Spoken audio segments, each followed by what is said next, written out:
यदि आप केदारनाथ की यात्रा करना चाह रहे हैं तो ये वीडियो ज़रूर देखें। केदारनाथ जाना है, जैसे आप जालोर या भीनमाल रानीवाड़ा से जाना चाह रहे हैं तो यहाँ से सीधी ट्रेन है जो आपको हरिद्वार सुबह जल्दी छोड़ेगी। हरिद्वार में आप सुबह उठते ही ट्रेन से उतरकर गंगा घाट जाइए, गंगा नदी में स्नान कीजिए, उसके बाद दर्शन वगैरह करके ऋषिकेश चले जाइए। ऋषिकेश में पूरे दिन मंदिरों के दर्शन वगैरह करने के बाद नाइट होल्ड कर लीजिए और उसके बाद सुबह जल्दी ऋषिकेश से 4 और 5 बजे वहाँ से निजी बसें और टैक्सियाँ जाती है। रोडवेज बसें भी सुबह 4-5 बजे केदारनाथ के लिए निकलती हैं, तो वहाँ से आप केदारनाथ के लिए बस पकड़ लीजिए जो आपको शाम को वहाँ छोड़ेगी गौरीकुंड, और गौरीकुंड से केदारनाथ की पैदल यात्रा शुरू होती है। वहाँ आपको खच्चर भी मिल जाएंगे, पिट्ठू भी मिल जाएंगे, तो वहाँ और पैदल यात्रा करीब 20 किलोमीटर है। तो आप वहाँ से केदारनाथ के लिए रवाना हो जाइए। केदारनाथ जहाँ रास्ते में थकान हो जाए तो वहीं कई जगह कैंप भी आएंगे जहाँ आप रुक सकते हैं, और ऊपर पहुँचने के बाद भी बहुत सारे कैंप हैं जहाँ आपको नाइट होल्ड करना, स्टे करना मिल जाएगा।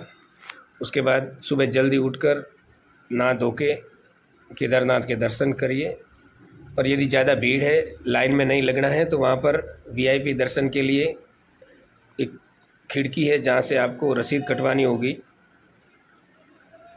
वीआईपी दर्शन रात को 10 बजे से शुरू होंगे। बहुत ही कम समय में आपको वहाँ दर्शन हो जाएंगे और गर्भगृह में जाने का मौका भी मिलेगा जहाँ आपको जलाभिषेक वगैरह करने का अवसर मिलेगा, तो वहाँ से वीआईपी दर्शन भी हो जाएंगे। और यदि आप उत्तराखंड के 4 धाम की यात्रा करना चाह रहे हैं तो केदारनाथ अब ऋषिकेश से टैक्सी ले लीजिए, तो वहाँ से आपको सबसे पहले गंगोत्री के दर्शन होंगे, उसके बाद यमुनोत्री और फिर केदारनाथ और बद्रीनाथ होते हुए आपकी ये यात्रा पूरी होगी। गंगोत्री में आपको 5 किलोमीटर पैदल चढ़ाई है, वहाँ पर भी आपको पिट्ठू और खच्चर मिल जाएंगे। बद्रीनाथ में ज़्यादा लंबी लाइनें नहीं होती है, 2-3 घंटे में दर्शन हो जाते हैं, और वहाँ ज़्यादा चढ़ाई भी नहीं है। पैदल ही आपको बस उतारेगी, वहाँ से आधे किलोमीटर की दूरी पर ही मंदिर है, वहाँ दर्शन हो जाएंगे।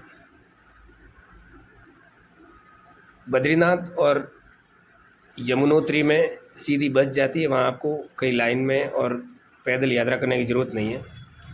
आपको गंगोत्री और केदारनाथ में ये पैदल यात्रा करनी पड़ती है। केदारनाथ में थोड़ी यात्रा लंबी है, 20 किलोमीटर है, पर आप आराम से विश्राम करते करते जाएं तो कोई ज़्यादा लॉन्ग नहीं होगा। ग्रुप में जाते हैं तो और बेटर है। आप केदारनाथ की यात्रा शुरू कर रहे हैं तो एक पानी की बोतल साथ में रखिएगा। जगह जगह आपको ज़्यादा जल्दबाजी नहीं करनी, विश्राम करते हुए निकलना है।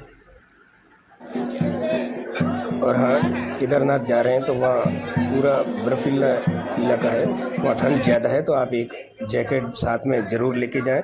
और पैदल चढ़ाई करनी है तो आपको सहारे के लिए एक लकड़ी पास में रखनी होगी।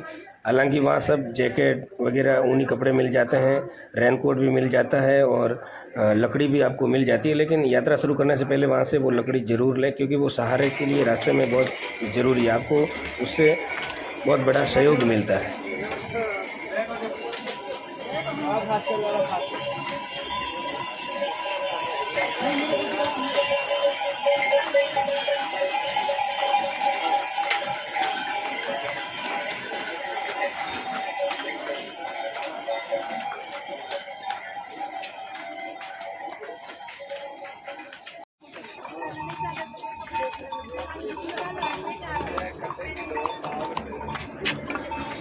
केदारनाथ में आपको कई पंडित मिलेंगे जो बोलेंगे कि हम आपको मंदिर के पास से लाइन में घुसा देंगे, 2000 रुपये लगेंगे। तो ऐसे कई मंदिरों में हर जगह होता है, तो आपको 2000 रुपये नहीं देने, वो 500-1000 रुपये में ही आपको दर्शन करवा देंगे। लेकिन सबसे बेटर है कि आप रात को 10 बजे कि वहाँ VIP दर्शन की रसीद कटवा के दर्शन करो तो आपको फटाफट दर्शन होंगे और कहीं आपको और एक्स्ट्रा पैसे देने की ज़रूरत नहीं रहेगी।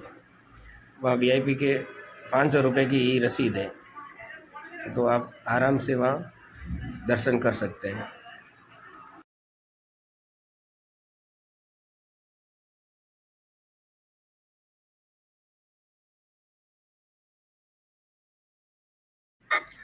केदारनाथ में मज़ा तब आता है जब हम वहाँ नाइट हॉल्ट करते हैं। रात को ऐसा लग रहा है जैसे हम स्वर्ग में आए हैं। तो जब भी आप केदारनाथ दर्शन करने जाएं तो एक रात वहाँ ऊपर ज़रूर रुकें, तो आपको यात्रा का पूरा मज़ा आएगा और स्वर्ग का आनंद मिलेगा।